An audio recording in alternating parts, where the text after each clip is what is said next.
Hi, this is Christopher Perrin. Thank you for joining me for this presentation on Festīnā lentē. It's the first of 8 principles of classical pedagogy that I'm covering in a course on the principles of classical pedagogy. It's one of the most important principles, and it's appropriate, I think, to start with Festīnā lentē first. Festīnā lentē.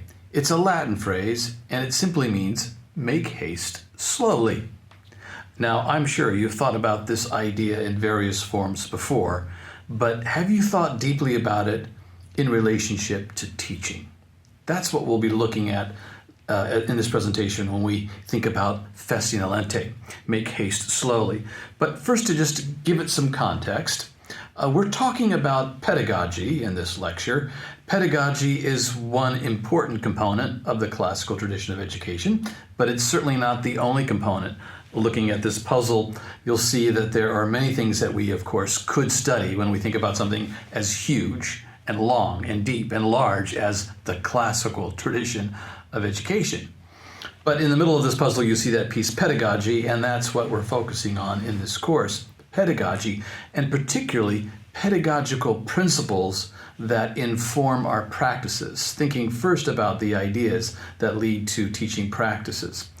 Well, we've also said that there is a competing paradigm for teaching methodology or pedagogy, the progressive paradigm.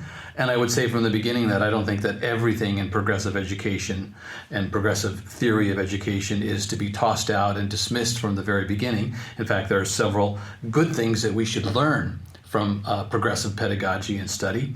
But the classical tradition is bringing to us another set of ideas that's, I think, been tried and proven that we should carefully consider, as well as modern research, the classical tradition of education and its associated pedagogical principles and practices.